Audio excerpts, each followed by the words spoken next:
창작 스토리 작가라고 되지만 거의 대부분의 그 회원들은 웹소설 작가들입니다. 그 외에 동화 작가부터 영화 시나리오 작가까지 골고루 들어와 있습니다. 즉 자기가 좋아하는 글쓰기를 하는 분들이라면 스토리를 만드는 분이라면 많은 분들이 들어와 있습니다. 아마 웹소설 요즘에 글을 쓰시는 분이라면 한 번쯤 관심을 가질 수밖에 없는 단어일 겁니다. 일단은 이 웹소설이라는 것이 생긴 기본 자체 바탕이 디지털이기 때문에 디지털 그리고 웹소설 그 다음에 이제 막 최근에 와서 대두되기 시작한 AI 이렇게 주제를 잡았습니다. 아마 웹소설에 대해서 먼저 알고 싶은 분들이 많을 거라 생각해서 웹소설에 대한 것을 도대체 웹소설이 뭐야? 뭔데 이렇게 시끄러워? 그걸 말씀드리고자 합니다. 그 다음에 AI와 관련된 걸 말씀드리겠습니다. 목차입니다. 디지털 문화가 발전하면서 함께 성장한 웹소설, 그 역사, 또 AI 기술이 앞으로 이 웹소설이라는 대중문화 창작에 미치는 영향을 목차와 같이 설명드리겠습니다. 웹소설이 처음에 태동한 것은 장르 문학입니다. 장르 문학이 뭐냐? 여러분들 중에 아마 여기 오신 분들 중에 만화방 어릴 때 안 가신 분들 한번 손 들어보세요. 만화방을 나는 한 번도 안 가봤다. 두 분. 전체에서 하면은 그 비율이 굉장히 낮습니다. 거의 다 가봤죠. 그때 만화방에 가면 한쪽에 무협소설이 있습니다. 대부분 대만 작가들이 그 당시에 집필해서 번안무협, 즉 번역을 해서 나왔던 무협소설이 줄을 이루었습니다. 그러던 것이 80년대 들어서 아니 왜 우리가 외국 거 봐? 우리도 한번 써보자. 그때부터 무협의 국내 작가들이 본격적으로 쓰기 시작하고 로맨스는 그 당시에는 하이틴 로맨스, 그 중고생들이 주로 보던 기본 로맨스적인 것, 그리고 판타지가 조금씩 나오기 시작했어요. 옆에 있는 아마 무협 작가, 판타지 작가 저 테마록의 이우혁 씨나 눈물을 마시는 새 이영도 작가, 세월의 돌 전배희 작가, 규현이 작가 아마 많이 아실 겁니다. 여기 안 계시죠? 저희 협회에 이번에 들어왔습니다. 네.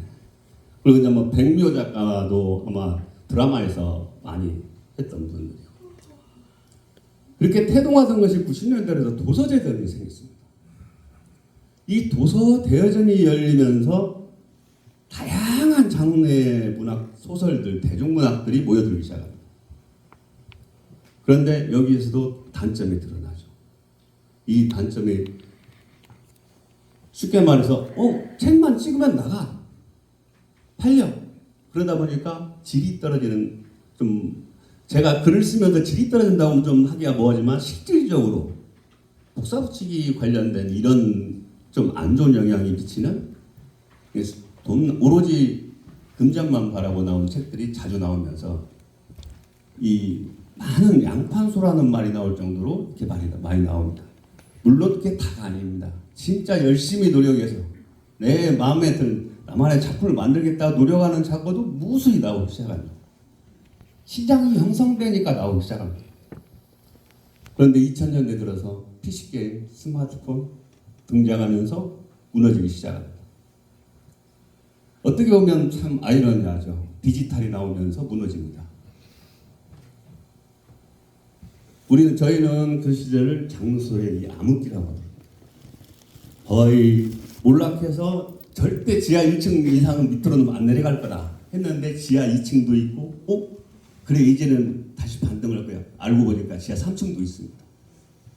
결국 작가들이 뿔뿔이 흩어집니다. 종이책 시장도 같이 올라갑니다.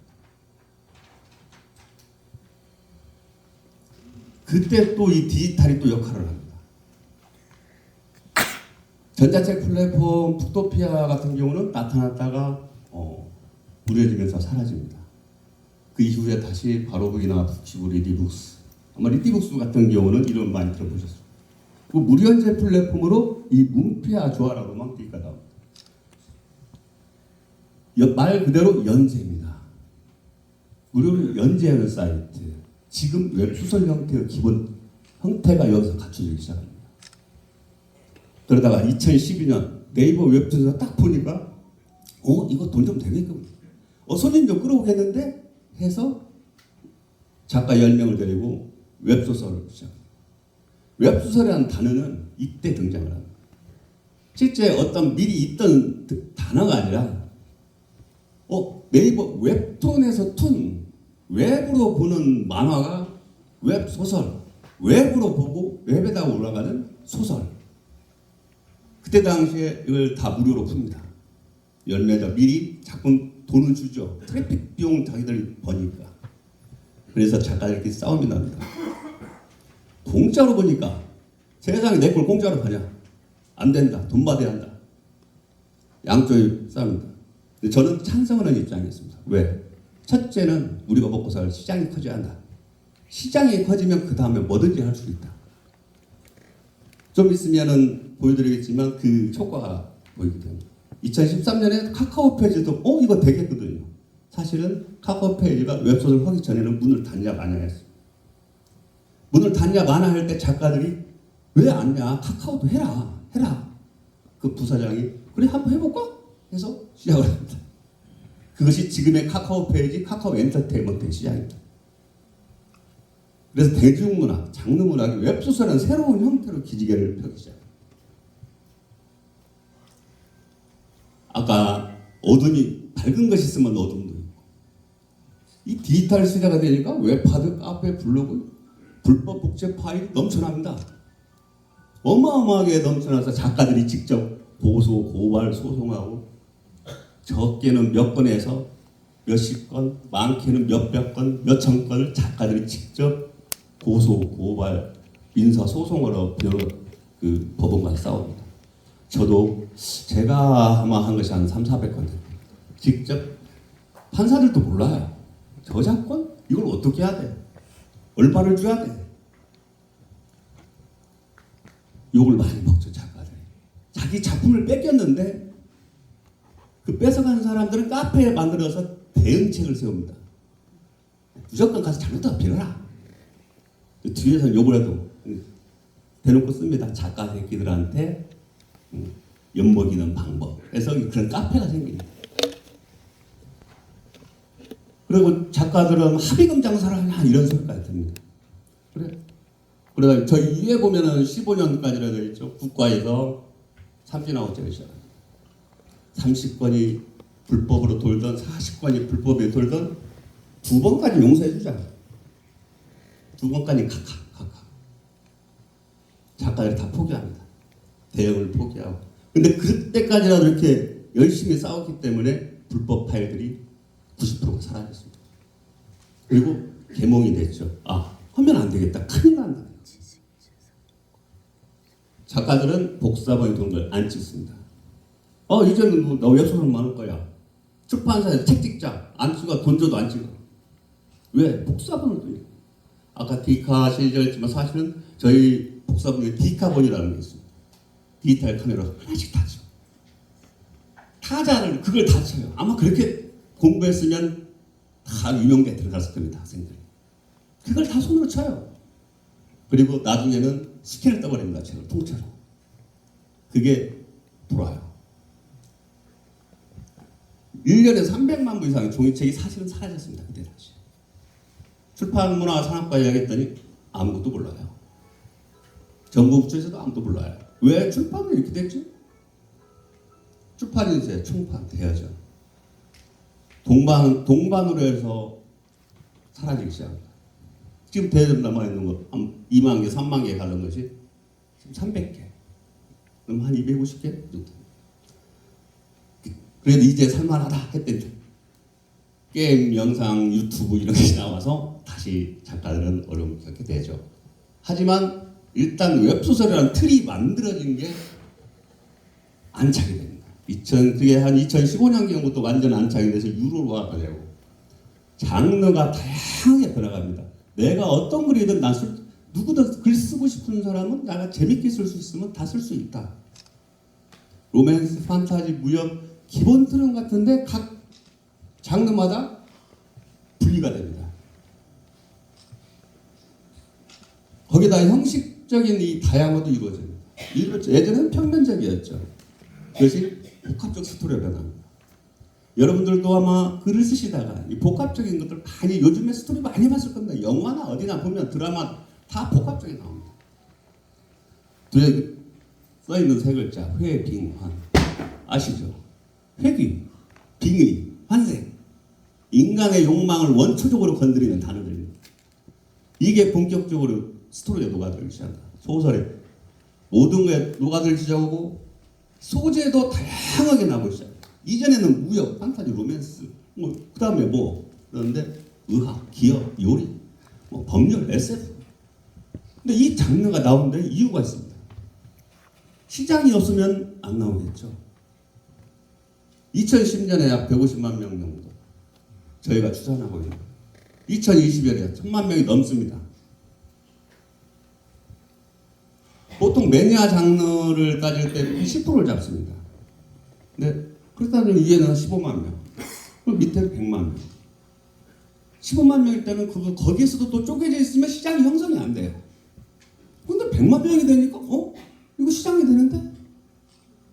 써서 나가니까 매출이 나오는데? 작가 수입이 생기는데? 집에서 옛날에 글쓰기 좋아했는데 하던 부인들 글쓰기 시작합니다. 로맨스 부분이 그때부터 쏟아져 나오기 시작합니다. 돈도 많이 벌어서 남편이 직장 그만두고 아내분은 호텔에서 여름에 더워 죽겠어 호텔에서 글씁니다. 그런 분들 상당수 있습니다. 작가 수는 당연히 증대하죠. 보시면 알겠지만 순서가 다릅니다. 3단계, 4단계 마지막까지 거쳐도 작가에게 들어오는 수입이 없습니다. 더 이상 없습니다. 웹소설은 무조건 독자가 보면 작가 수입이 돌아와요. 즉 내가 한 만큼 들어온다. 밑에 있는 고려는 이 수치 보면 서너 배 같습니다만 대신 가격의 차이가 있기 때문에 이 부분은 그래도 웹소설 수입이 이 고려 프로테이지가 높습니다. 이렇게 그것까지 다 따져도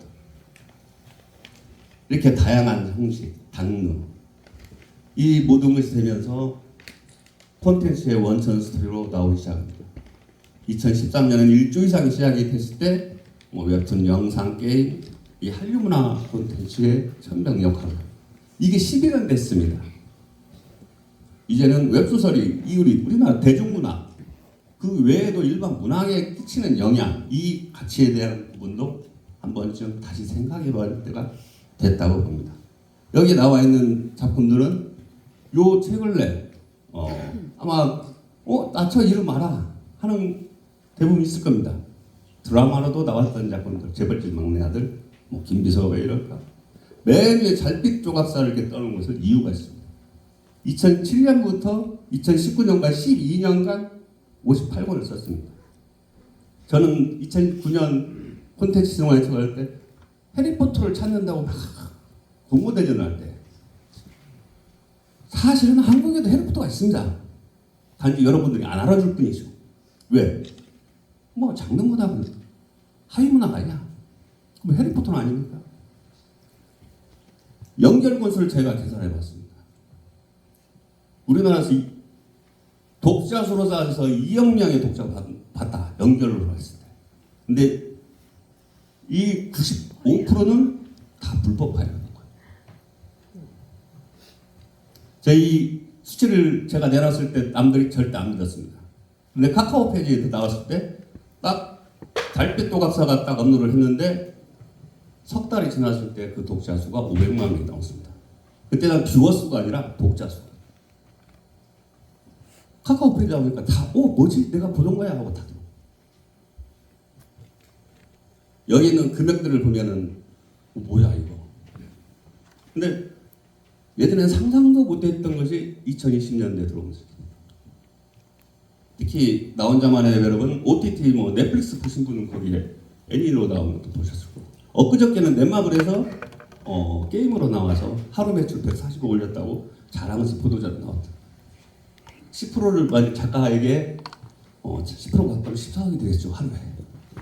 자꾸 제가 돈 하니까 이렇게 이상한데, 시장 경제에 맞춘 얼마든지 꿈을 꿀 수가 있다는 겁니다.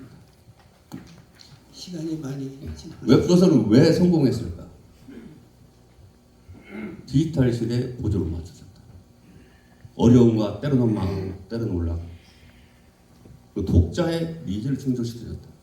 그럼 일반 문학은 왜 점점점? 이게 저는 디지털 문인협회의 역할이 얼마나 중요한가, 이 부분을 한번 생각해 봐야 한다, 이렇게 생각하고 있습니다. 더 하셔도 좋습니다. 일반 문학과, 그러면 일반 문학하고 도대체 웹소설 차이가 뭐냐? 교육을 나가면은 가장 간단하게 해서 몇 가지만 딱 찍어서 이 차이다. 더 다른 거 너무 깊게 생각하지 마라. 나냐 독자냐. 우선이 어디냐. 내 사고와 내 철학, 내가 우선으로 뭘 할 거냐. 아니면 다른 사람과 독자와 호흡을 맞추면서 즐기면서 나의 것을 넣을 거냐. 내 내면에 있는 소통, 좋죠. 웹소설 작가 당연히 합니다. 근데 거기에 따라서 스토리를 중심으로 잡습니다. 문장. 웹소설 작가도 문장 굉장히 얼마나 멋지게 쓸까 연구합니다. 근데 그렇게 멋지게 썼던 문장도 스토리 흐름에 방해가 된다면 쳐냅니다. 바꿉니다. 압축시킵니다. 언어로 뭐 사회상의 문제점 이런 것도 해야 되지 않냐? 철학도 돼야. 당연히 합니다. 그걸 단지 웹소설을 쓰는 사람들 이걸 얼마나 해서 독자들을 꼬실 수 있냐, 재밌게 만들어서. 그리고 거기에 사회의 고발, 이 모든 어떤 주제적인 것도 넣을 수 있냐. 이 성공하는 방법, 아까 어느 분께서 지금 하나 나오셨습니다. 문학에서 요즘에 그래도 좀 많이 자유로워졌죠. 근데 일반 문학에서는 공표하는 방법이 좀 한계가 있었습니다. 반면에 웹소설은 글을 게시할 곳이 내가 원하는 거 게시해서 선택을 받으면 그 다음에 독자의 선택을 받고 같이 호흡이 되면 그 순간에 정식으로 출간되고 나갈 수 있는 길이 자유롭게 열렸습니다. 이 디지털 시대에서 가장 웹소설이 죄송하지만 마무리 부탁드리겠습니다. 네.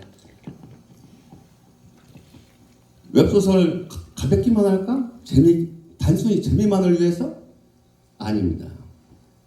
재미는 웹소설에서 중요한 요소입니다만 모든 것은 아니라는 거. 같이 철학적, 사상적 고민을 한다는 거. 이 부분은 알아주셨으면 합니다. 마지막 타이틀, AI 그리고 웹소설. 그리고 아까 회장님들께서 다 말씀하셨죠. 제가 먼저 찾아봤습니다.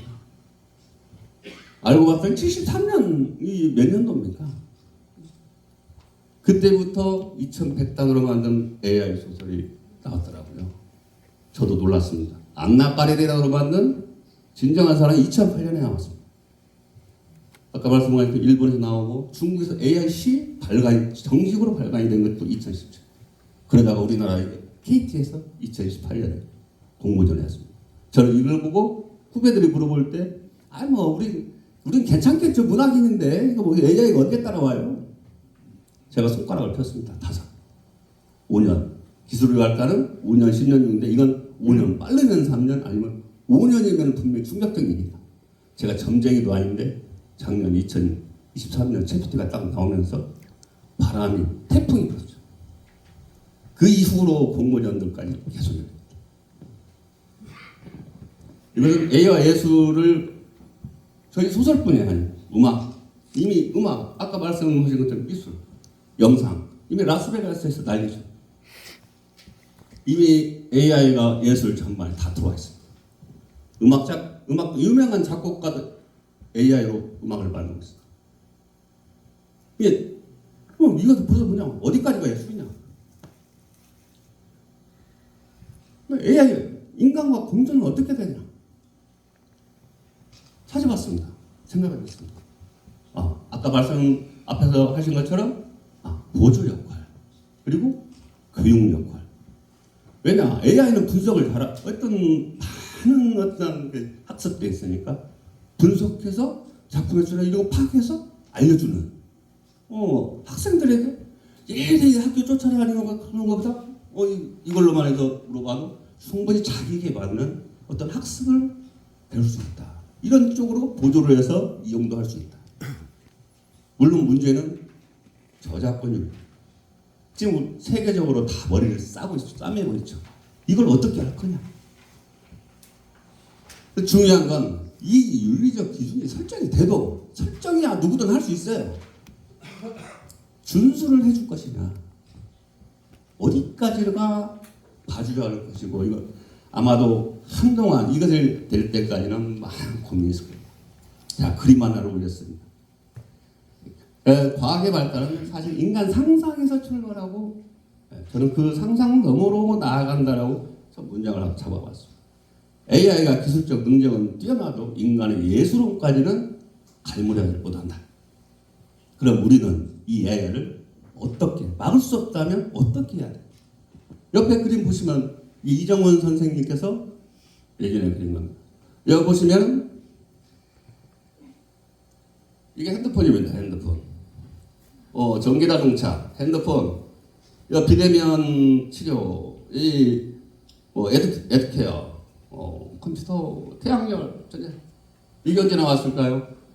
여기 있죠. 1965년에 그린 겁니다. 이게. 2000년대를 상상하고 그렸어요. 그때 당시에는 35년 후면 이렇게 되지 않을까 상상을 한 거예요. 2000년대에 들어서 여기서 안 나온 게 뭐가 있습니까? 다 실현이 됐죠. 특히 저는 가장 놀라운 게 핸드폰, 누구든 생각할 수가 있겠죠. 비대면 이런 교육 이런 것까지 생각을 1960년 딱 보니까 59년 전. 59년 전에 이 생각을 하고 그래서 저는 지금 AI도 뭐든 있다는 것을 이제는 그것을 넘어서 이제 마무리를 부탁드려도 될까요? 아니 다 했습니다 지금. 다 하셨습니까? 네. 감사합니다. 여기에서 마지막입니다. 어쨌든 우리는 AI를 물론 내가 왜 기계 문학에 대해서 예술적인 데서 왜? 라고 생각하실 수도 있습니다만 어차피 이 시대적인 흐름에서 예전에 고전 문화 클래식과 지금의 문화 저는 사실 앞에다가 하나 안 썼습니다만 그럼 이제는 사람이 순수하게 하는 건 또 다른 영역으로 고전 예술이 되지 않을까. 너무 건방진 것 같아서 썼다가 제가 뺐습니다. 자, 박수 한번 부탁드립니다.